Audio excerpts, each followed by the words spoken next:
Treasury Secretary Scott Bessent says SNAP food benefits could restart as soon as Wednesday. It comes after two federal judges ruled the Trump administration must tap into emergency funds to at least partially cover SNAP benefits this month. President Trump says he's instructed lawyers to seek clarity on how the administration can legally fund SNAP as soon as possible. The Department of Agriculture had said it could not keep funding the program due to the government shutdown. The benefits, of course, help feed more than 40 million Americans, including 170,000 Mainers. Joining us this morning to talk about how it's impacted the city of Portland is Portland Mayor Mark Dion. Thanks for coming on, Mayor. Appreciate it. Good morning. Thank you for having me on. Yeah, first of all, let's talk about the meeting you were involved with on Friday that took place in Biddeford with some community leaders and organizations down there about this topic.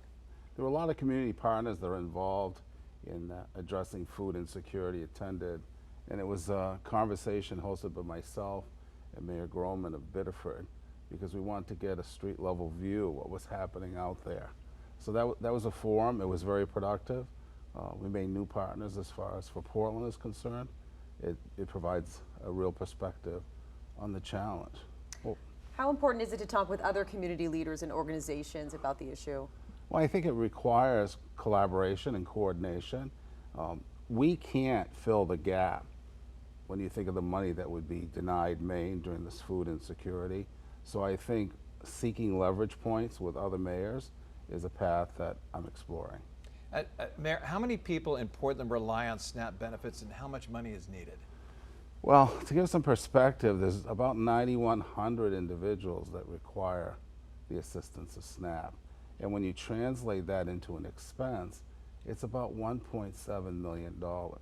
To give that further context, the governor's releasing, I don't know, $1.5 million to go to some of the food banks like Wayside or Good Shepherd, for instance.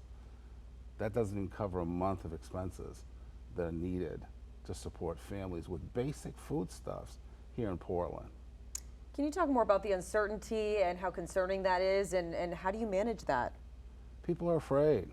I think they're reaching out to everyone and anyone they know to see what the help's going to look like. I'm hoping today that I'll get a briefing from the city manager and her staff about what type of stopgap measures we can do. But I want people to understand we hear and see your anxiety, and we're doing the best we can. It's unfortunate we have such an erratic federal government. They create a crisis and then they run around trying to figure out how they're going to fix it. Sometimes they should just leave things as is. Hunger should never be part of a political chessboard, period. Yeah. Are you seeing here about the people needing help after the federal government shutdown ends? What can communities do like Portland to help hunger, maybe end hunger, or maybe put a dent in it in the future after this shutdown ends at some point? I think money is the most important thing. I appreciate citizens, residents donating foodstuffs to their local pantries, but oftentimes money is more effective because we can buy things that are in season. You can't survive just on canned goods. And I think between the Preble Street Food Hub and Good Shepherd, they're organized to serve many, many pantries. So donate to those organizations. They need the money, and then they can direct resources accordingly. As we said at the top of the segment, the Treasury Secretary says that SNAP food benefits could restart as soon as Wednesday. Do you think that that's possible? I'm not a federal legislator. I'll leave that to our congressional delegation to address. I hope he can do that. He's created the issue. He should be able to turn the key off and fix it. Okay, you were a sheriff. You've been a state rep. You're mayor. You've been a state senator. You're used to working across the aisle with people. What kind of advice would you tell Democrats, Republicans, and Independents in Washington to try to figure out and try to meet middle ground? Stop playing middle class, well, not middle class, but middle school politics. It's all about identity, who's winning, points to one side, points to the other. They need to remember why they went there, to act in our best interest and to find a solution. You know, I was proud of Maine legislature because many times we did just that. Oh, we had our disagreements in our battles, but at the end of the day, on good ideas, we could get a bipartisan agreement. Have you seen people in the community kind of stepping up, seeing that there's a problem here and families are struggling or worried that they're going to be struggling? I think Mainers once again prove why we're Mainers. We care about each other, we're worried about our neighbors, and they've stepped up with donations. The school's non-for-profit foundations raised well over $40,000 already. Kids in some schools are raising money for their classmates. Organizations are stepping forward. We're in this together. No one should go hungry. And almost 25% of the individuals that will go hungry or will face insecurity on the question of whether or not they're going to have a meal in a few hours are kids. We shouldn't be in the business of government that takes upon itself a strategy that would starve kids. There's no rational explanation for that. You want to contest me on a political issue, a partisan issue, fine.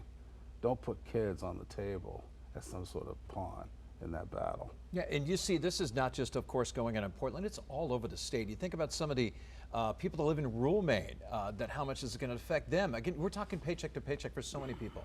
Yes, I think that's one of the points that gets lost, is many individuals on SNAP are the working poor. It's not straight welfare, as some critics would say. This is individuals that seek the support of pantries and other food providers just to make ends meet. I mean, we're giving $287 a month per person.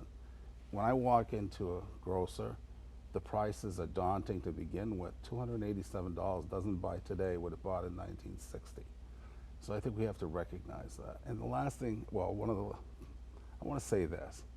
There's some of you out there have never experienced the need for a pantry, and you're embarrassed and you're anxious about coming forward to get help. Don't be. There are people everywhere in our community that need that support, and you just have to go to your local pantry and they will welcome you and help sustain your family. Any other big takeaways from the meeting with the Biddeford mayor? Well, I think we walked away recognizing food insecurity has always been looming like a shadow over the state, and this has pushed it out into the spotlight, and there'll be real consequences. It also is a challenge for municipal governments, because we're the rubber that hits the road. When people are in trouble in the community, they turn to their city council, their town manager, a mayor. They want help, and it's our responsibility to lead and get them the help they need.